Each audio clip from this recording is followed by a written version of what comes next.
போன சாப்டரோட முடிவுல நம்ம சென் வந்துட்டு பிரின்சிபல் கிட்ட பேசுறதுக்காக ஷானை கூட்டிட்டு போயிருப்பான். அதுக்கப்புறம் என்னாச்சுங்கிறத இந்த கதையில பார்க்கலாம். இந்த சாப்டரோட ஆரம்பத்திலேயே ஷான் ஹை ஸ்கூலுடைய பிரின்சிபல் எங்க வீட்டுக்கு வந்திருந்தாங்க. சுமார் ஒரு சில மணி நேரம் பேசினதுக்கு அப்புறம் அவங்களுடைய மைண்ட் செட் என்னை இந்த ஸ்கூல்லயே கண்டினியூ பண்ண வைக்கணுங்கிறது தான். அவங்க கிளம்புறதுக்கு முன்னாடி என்னை பார்த்து, நீ மட்டும் ஷாங்காய் ஸ்கூல்ல கண்டினியூ பண்ணலாம், உனக்கு என்ன வேணுமோ அது தயக்கம் இல்லாம கேட்கலாம். இந்த சான்ஸை நான் பயன்படுத்தி ஷானை என் பக்கம் இழுத்து, தேங்க்யூ பிரின்சிபல், எனக்கு ஒரே ஒரு ரிக்வெஸ்ட் இருக்கு, ஷானும் என் கூட ஒரே கிளாஸ்ல கண்டினியூ பண்ணணும்னு நினைக்கிறேன். உடனே பிரின்சிபலும் அவ கிட்ட வந்து பார்த்துட்டு, நீ ஷான் தானே, சரி ஸ்கூல் ஓப்பனிங் அப்போ நீங்க 2 பேரும் வந்து ரெஜிஸ்டர் பண்ணிக்கலாம். இதை கேட்ட உடனே நாங்க 2 பேருமே சந்தோஷப்பட்டோம். என்னுடைய ஸ்கூல்ல நான் கன்ஃபார்ம் பண்ணதுக்கு அப்புறம் ஜூனியரா என்னுடைய ஃபைனல் மார்ஷல் ஆர்ட்ஸ் டூர்னமெண்ட்டை பார்ட்டிசிபேட் பண்ணி எப்பவும் போல எல்லாருமே டிஃபீட் பண்ண, திரும்பவும் சாம்பியன்ஷிப் அவார்டை அப்டைன் பண்ண, அந்த பிரைஸ் அமௌண்ட்டை வச்சு என்னுடைய ப்ரீவியஸ் விஷய ஃபுல்ஃபில் பண்றதுக்காக சிட்டிக்கு ஒதுக்குப்புறமா இருக்க ஒரு ஃபாரஸ்ட் ஏரியாவுக்கு வந்தேன். இப்போ கரண்டா என்னுடைய கோஸ்ட் ஸ்குவிட்டுடைய ப்ராக்ரஸ் 80% இருந்துச்சு. இன்னும் 20% அப்டைன் பண்ணலாம், என்னால அந்த ஸ்கில்ல அன்லாக் பண்ண முடியும். அந்த டோர்னமெண்ட்ல வின் பண்ண பிரைஸ் அமௌண்ட்டுக்கு கோஸ்ட் ஸ்குவிட்டுடைய மீட்டை வாங்கிட்டு வந்திருக்கேன். இதை வச்சு 100% அப்டைன் பண்ண முடியும். இதுக்காக நான் சிட்டிக்கு வெளியில வந்திருக்கேன்னா, அந்த ஸ்கில் அன்லாக் பண்ணும்போது ஒருவேளை நான் என்னுடைய கண்ட்ரோலை இறக்கலாம், இல்லைன்னா அந்த பவர் ரிலீஸ் ஆகும்போது மத்தவங்களை டேமேஜ் பண்ணலாம். அதனாலதான் சாங்காய் சிட்டியை விட்டு வெளியில வந்திருக்கேன். இதுக்கு மேல என்னால டைம் வேஸ்ட் பண்ண முடியாது, ட்ரை பண்ணி பாத்துற வேண்டியதான் அப்படின்னு சொல்லிட்டு அந்த கோஸ்ட் ஸ்குவிட்டுடைய லைஃப் எசன்ஸை அப்சர்வ் பண்ண ஆரம்பிச்சேன். ஒரு வழியா அதை 100% ரீச் பண்ண உடனே என்னுடைய சிஸ்டம்லயும் நீங்க சக்சஸ்ஃபுல்லா கோஸ்ட் ஸ்குவிட்டுடைய கோடெக்ஸை அன்லாக் பண்ணிட்டீங்கன்னு வந்துச்சு. இதன் மூலியமா பிளெஸிங் ஆஃப் லிக்விட் அஃபினிட்டிங்கிற ஒரு விஷயம் எனக்கு கிடைச்சிச்சு. இதன் மூலியமா தண்ணியில என்னால ஃப்ரீயா மூவ் ஆக முடியும். அது மட்டும் இல்லாம எந்த ஒரு ட்ரேஸுமே இல்லாம வேனிஷ் ஆக முடியும். இதை பார்த்த உடனே எனக்கு ஏமாற்றமா தான் இருந்துச்சு. ஏன்னா நான் இன்னும் நிறைய எக்ஸ்பெக்ட் பண்ணேன். சரி அட்லீஸ்ட் இதை டெஸ்ட் பண்ணி பார்த்துருவோம்னு சொல்லிட்டு உடனே பக்கத்துல இருக்க ஒரு குளத்துக்கு போயிட்டு இதை டெஸ்ட் பண்ணி பார்த்தேன். ரொம்ப நேரமா தண்ணியில இருந்தாலுமே என்னுடைய ஸ்கின்க்கு ஒண்ணுமே ஆகல. அது மட்டும் இல்லாம என்னால ஈஸியா ஸ்விம் பண்ண முடிஞ்சுச்சு. இது தவிர்த்து வேற எந்த எஃபெக்டும் இல்ல. கொஞ்ச நேரம் யோசிச்சதுக்கு அப்புறம் தான் எனக்கு ஒரு விஷயம் புரிஞ்சிச்சு. ஏன்னா மத்த மியூட்டன்ட்டை கம்பேர் பண்ணும்போது கோஸ்ட் ஸ்குவிட்ங்கிறது ஒரு லோ லெவல் மியூட்டன் தான். எனக்கு பவர்ஃபுல்லான ஸ்கில் வேணும்னா பவர்ஃபுல்லா இருக்கிற மியூட்டன்டோடைய லைஃப் எசன்ஸ் அப்சர்வ் பண்ணணும். அதுக்கு 2 வழிதான் இருக்கு. ஒன்னு பணத்தை சேர்த்து வச்சு ஹை மியூட்டன்டோடைய மீட்டை வாங்கணும், அப்படி இல்லைன்னா நான் இன்னும் ஸ்ட்ராங் ஆகி காட்டுல இருக்க மியூட்டன்டான மிருகங்களை நான் டிஃபீட் பண்ணணும். அப்படியே கொஞ்ச நாள் போக இன்னும் 1 வீக்ல ஸ்கூல் ரீஓப்பனிங் சொல்லிட்டாங்க.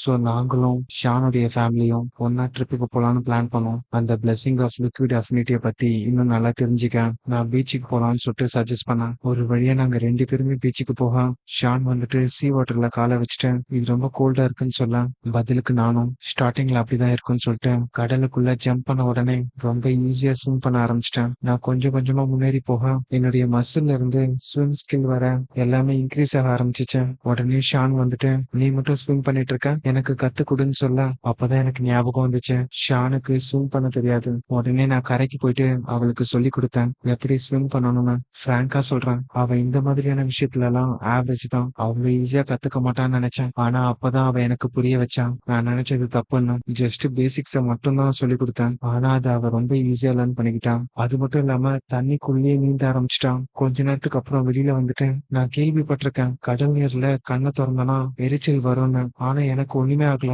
ரொம்ப தெளிவா தெரிஞ்சிச்சு அப்படின்னு ஆச்சரியமா சொன்னான். அப்பதான் நான் கொஞ்சம் யோசிச்சு பார்த்தேன், தண்ணியில இருக்கிறதுலாம் ரொம்ப பெரிய விஷயம் இல்ல, ஆனா இவ ஒரு சில செகண்ட்லயே ஈஸியா நீச்சல் அடிக்க ஆரம்பிச்சிட்டான். இது ஒன்றும் சாதாரண விஷயம் இல்ல. அப்பதான் எனக்கு ஒரு விஷயம் தோணுச்சு, ஒருவேளை நாவல்ல வர மாதிரி ஏதாச்சும் டிவைனுடைய பவர் இவகிட்ட இருக்குமோ அப்படின்னு யோசிச்சுக்கிட்டே நாங்க 2 பேரும் டைவ் பண்ணிட்டு போயிட்டு இருக்கும்போது அவளுடைய பெர்ஃபார்மன்ஸை பார்த்து நான் ஷாக் ஆயிட்டேன். ஏன்னா நாங்க 2 பேருமே 10 நிமிஷத்துக்கு மேல தண்ணிக்குள்ள இருந்தோம். இவன் ஒரு ட்ரெயின்டு பர்சன் கூட இவ்வளவு நேரம் மூச்சு விடாம தண்ணிக்குள்ள இருக்க முடியாது. ஆனா இது வந்துட்டு ஒரு பிகினர். இதனாலதான் எனக்கு இன்னும் சந்தேகம் வர ஆரம்பிச்சிச்சு. அப்படியே கொஞ்ச நேரத்துல நம்ம ஷானுக்கு ஒரு வியர்டான சவுண்ட் கேட்டுச்சு, அதுவும் தண்ணிக்குள்ள இருந்து. உடனே பயத்துல வேகமா ஸ்விம் பண்ணிட்டு தண்ணிக்கு மேல போனான். நானும் அவளை ஃபாலோ பண்ணிட்டு பின்னாடியே போனேன். என்ன ஆச்சு, எதுக்கு சடனா நர்வஸ் ஆனான்னு கேட்க, பதிலுக்கு அவளும் கொஞ்ச நேரத்துக்கு முன்னாடி ஒரு ஸ்ட்ரேஞ்சான சத்தம் எனக்கு கேட்டுச்சு. அது எப்படின்னு எனக்கு சொல்ல தெரியல, ஆனா அது எனக்கு அறிமுகம் இல்லாத ஒரு லாங்குவேஜ் மாதிரி இருந்துச்சு. இன்னும் எக்ஸாக்டா சொன்னா அது ஒரு பொண்ணோட வாய்ஸ். நான் சர்ஃபேஸை ரீச் பண்ணதுக்கு அப்புறம் கூட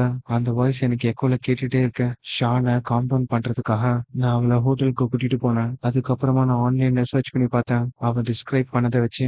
ஆனா அது ரிலேட்டட்ல என்னால எதையுமே கண்டுபிடிக்க முடியல. இதையே நினைச்சிட்டு இருந்ததுனால எனக்கு தூக்கமும் வரல. அதனால ட்ரைனிங் பண்ணலாம்னு டிசைட் பண்ணிட்டு சிட்டப்ஸ் பண்ண ஆரம்பிச்சேன். அடுத்து கொஞ்ச நேரத்திலேயே நான் ஆர்டினரி டயர் 4ல இருந்து ஆர்டினரி டயர் 5க்கு லெவலப் ஆனேன். இந்த லெவல வச்சுட்டு என்னால இப்போ ஜெயின் ட்ராட் கூட சண்டை போட முடியும். இதே மாதிரி புஷ் பண்ணிட்டு இருந்தானா கண்டிப்பா ஒரு நாள் வெறும் கையிலேயே அந்த ஜெயின் ட்ராட்டை என்னால கிழிச்சு எறிய முடியும். என்னுடைய இந்த ஆர்டினரி டயர் 5 டெஸ்ட் பண்றதுக்காக இந்த நேரத்துக்கு அந்த எம்டி பீச்சுக்கு போனேன். இப்போ என்னால 100 மீட்டர்ஸ வெறும் 3.64 செகண்ட்ல கம்ப்ளீட் பண்ண முடியும். அது மட்டும் இல்லாம வெர்டிக்கல் ஜம்ப் மூலியமா 6.98 மீட்டர்ஸ் என்னால ரீச் பண்ண முடியும். கடைசியா ஒரு கையில 1600 கிலோ என்னால தூக்க முடியும். ஆர்டினரி டயர் 4 கம்பேர் பண்ணும்போது இப்ப இருக்க ஸ்டார்ட் பாயிண்ட் ரொம்ப அதிகம். இந்த ப்ராக்ரஸோட என்னுடைய ஹை ஸ்கூல்ல ஸ்டார்ட் பண்ணேன். உள்ள என்டர் ஆன கொஞ்ச நேரத்திலேயே அது சென் தானே, ரொம்ப ஹேண்ட்ஸமா இருக்கான ஒரு பொண்ணு சொல்ல, பதிலுக்கு கூட இருந்த பொண்ணும் இன்னைக்கு சென்னுக்கும் கிளாஸ் டியூட்டி இருக்கு போல, நம்மள மாதிரி நம்ம ரொம்ப லக்கில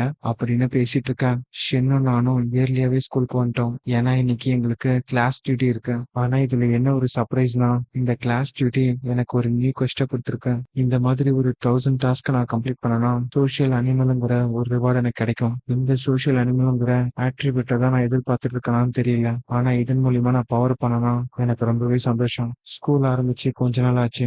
எல்லாமே நல்லா தான் போயிட்டு இருக்கேன். ஆனா எனக்கான சான்ஸை நான் கிராப் பண்ணி தானே ஆகணும். அதனால சூப்பர் மார்க்கெட் போனேன். ஒரு வழியா நான் கோஸ்ட் ஸ்பீட் அன்லாக் பண்ணிட்டேன். அடுத்ததா இன்னொரு டார்கெட்டை நான் சூஸ் பண்ணணும். அப்பதான் அங்க ஒரு விஷயத்த பார்த்தேன். அது வந்துட்டு ஒரு ஜெயிண்ட் ஈகிள். உடனே நான் ஃபிக்ஸ் பண்ணிட்டேன், இதுதான் என்னுடைய நெக்ஸ்ட் டார்கெட்னு. இதோட இந்த சாப்டர் இங்கேயே முடியுது. அடுத்த சாப்டரோட ஆரம்பத்திலேயே இந்த ஜெயிண்ட் ஈகிள்ங்கிறது கொஞ்சம் ஹை டயர் மியூட்டன் தான். அந்த கோஸ்ட் ஸ்குவிட்டை கம்பேர் பண்ணும்போது இதோடைய விஷன் வந்துட்டு ஒரு ஆர்டினரி ஹியூமனை விட 30 டைம்ஸ் அதிகமா இருக்கும். இதோடைய ப்ரிடிக்ஷனும் ரொம்ப டாப் நாட்ச்ல இருக்கும். வேகமா ஓடக்கூடிய முயலை கூட இது ப்ரிடிக்ட் பண்ணி ஈஸியா கேப்சர் பண்ணிடும். என்னை பொறுத்த வரைக்கும் இந்த ஜெயிண்ட் ஈகிளுடைய கோடெக்ஸை அன்லாக் பண்றது ஒர்த்தா இருக்கும். அது மட்டும் இல்லாம இந்த மீட் தான் செகண்ட் சீப்பஸ்டான மீட். அப்படியே கொஞ்ச நேரத்துல அந்த ஜெயிண்ட் ஈகிளுடைய லைஃப் எசன்ஸ் அப்சர்வ் பண்ண ஆரம்பிச்சேன். இதன் மூலியமா எனக்கு கோடெக்ஸ் 1% கிடைச்சிச்சு. அப்படி வச்சு பார்த்தா இதை ஃபுல்லா நான் அன்லாக் பண்றதுக்கு எனக்கு $2,00,000 தேவைப்படும். அப்ப எனக்கு வேற வழியே இல்ல. நான் முன்ன விட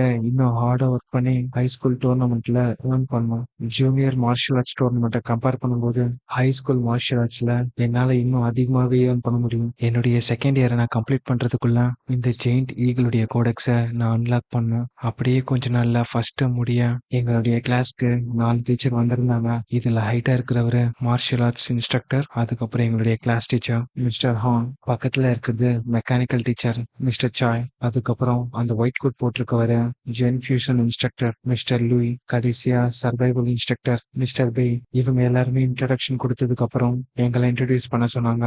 இவளுடைய பேர் தான் ஜூ. இவளுடைய ஹாபிஸ் வந்துட்டு செஸ், கேலியோகிராஃபி, அதுக்கப்புறம் பெயிண்டிங். இவளுடைய பேரு ஹாங். இவளுடைய ஹாபிஸ் வந்துட்டு ஃப்ரீ டைம்ல ஆனிமி பாப்பா, காஸ்பிளே டிசைன் பண்ணுவா, அப்புறம் ஸ்போர்ட்ஸ்லயும் கொஞ்சம் இன்ட்ரெஸ்ட் இருக்கு. அப்புறம் இவனுடைய பேரு ஃபெங். ஃப்ரீ டைம்ல வீடியோ கேம் பிளே பண்ணுவான். ஒரு வழியா ஷானுடைய டர்னும் வர எல்லாருமே அவளையே பார்த்துட்டு இருந்தாங்க. இதனாலேயே அவன் நர்வஸ் ஆக ஆரம்பிச்சான். என்னுடைய பேரு ஷான், நான் டிராயிங் பண்ணுவேன், அப்புறம் அவ்வளவுதான் அப்படின்னு சொல்லிட்டு முடிச்சிட்டான். கடைசியா என்னுடைய டர்ன் வந்துச்சு. ஒரு ஷார்ட்டான இன்ட்ரோ கொடுத்தேன். என்னுடைய பேரு சென், உங்க கூட சேர்ந்து படிக்க போறது எனக்கு ரொம்பவே சந்தோஷம் அப்படின்னு சொல்லி முடிச்சேன். எல்லாருடைய இன்ட்ரோடக்ஷனும் முடிஞ்சதுக்கு அப்புறம் கிளாஸ் பெல் அடிக்க ஆரம்பிச்சிச்சு. பக்கத்துல இருந்த பொண்ணு வந்துட்டு, உன்னுடைய பேரு ஷான் தானே, நீ என்ட்ரன்ஸ் எக்ஸாம்ல எவ்வளவு ஸ்கோர் பண்ணான்னு கேட்க, நான் 709 எடுத்தேன், நீ எவ்வளவு எடுத்தேன்னு கேட்க, பதிலுக்கு அந்த சூவும், வாவ் நீ என்னை விட அதிகமா எடுத்திருக்க, நான் வெறும் 698 தான் எடுத்தேன். உடனே பிசிக்கல் டெஸ்ட்ல எவ்வளவு எடுத்தேன், நான் வெறும் 95 தான் எடுத்தேன். இதை கேட்ட ஷானும், பிசிக்கல் டெஸ்ட் உடைய ஓவரால் பாயிண்ட் 100 தான், இதுல 95 எடுத்திருக்கானா, இவ டாப் ஸ்டூடெண்ட்ல ஒருத்தியா தான் இருப்பான் அப்படின்னு நினைச்சிட்டு ஓரளவுக்கு ஸ்கோர் பண்ணல அப்படின்னு சொல்லிட்டு மனசுக்குள்ள நான் வெறும் 79 தான் எடுத்திருக்கேன். உண்மையை சொல்லணும்னா கட் ஆஃப் மார்க்கே 90, அதுக்கே நான் 11 மார்க்ஸ் கம்மியா தான் எடுத்திருக்கேன். இது எப்படி என்னால லவுடா சொல்ல முடியும்? உடனே சூ வந்துட்டு, அப்படின்னா 94 பாயிண்ட் எடுத்தியா இல்ல 93 எடுத்தியா அப்படின்னு கேட்க, உடனே ஷானும் மூஞ்ச தொங்க போட்டு அதை விட கம்மின்னு சொல்ல, அப்படின்னா 92வா இல்லைன்னா 91ஆ இல்லைன்னா மேபி 90யா அப்படின்னு கேட்க, உடனே நான் வந்துட்டு சூவோட டெஸ்க் கிட்ட போயிட்டு வீசாட்ல என்ன ஆட் பண்ண முடியுமான்னு கேட்க, பதிலுக்கு அவளும் அப்கோர்ஸ் நான் உன்னுடைய கோட ஸ்கேன் பண்றேன்னு சொல்லிட்டு மனசுக்குள்ள இவன் வந்துட்டு ரொம்ப கியூட்டா இருக்கான். அவனே வாலண்டியரா வந்து என்ன வீசாட்ல ஆட் பண்ண சொல்லியிருக்கான். இன்னைக்கு எனக்கு செம லக்கு தான் அப்படிங்கிறப்போ உடனே ஷான் வந்துட்டு நல்ல வேளை ஜென் வந்துட்டு என்ன காப்பாத்திட்டான். ஒருவேளை அவன் என்ன புஷிங் பண்ணிட்டே இருந்தா என்ன ரெஸ்பான்ஸ் பண்றதுன்னு தெரியாம ரொம்ப ஆக்வர்டான சுச்சுவேஷன்ல மாட்டியிருப்பேன். உடனே நான் வந்துட்டு அங்க இருக்க இன்னொரு பையன்கிட்ட போயிட்டு ஹே யூ உன்னையும் ஆட் பண்ணிக்கலாமான்னு கேட்க அவனும் சரின்னு சொல்ல ஸ்கேன் பண்ணதுக்கு அப்புறமா இப்ப என்னுடைய கேஷுவல் சேட்ல 4 கொண்ட ஒரு குரூப் சேட் இருக்கு. ஆக்சுவலா இது வந்துட்டு எனக்கு வந்த ஒரு கொஸ்டின். அந்த சோஷியல் அனிமல் ரிவார்டு அப்ளைன் பண்றதுக்கு எனக்கு கிடைச்ச செகண்ட் டாஸ்க். இதை நான் கம்ப்ளீட் பண்ணதுனால இன்னும் 998 டாஸ்க் தான் பெண்டிங் இருக்கு. இந்த குரூப்பை நாங்க ஃபார்ம் பண்ணதுக்கு அப்புறம் ஒருத்தரை பத்தி ஒருத்தர் நல்லாவே தெரிஞ்சுக்கிட்டோம். என்ன பத்தியும் ஷானை பத்தியும் உங்களுக்கு தெரியும். இந்த யூவை பொறுத்த வரைக்கும் அவன் நான்குங்கிற பக்கத்துல இருக்க ஒரு சிட்டியை சேர்ந்தவன். அவனுடைய ஃபேமிலி மார்ஷியல் ஆர்ட்ஸ் ஸ்கூல்ல ரன் பண்றாங்க.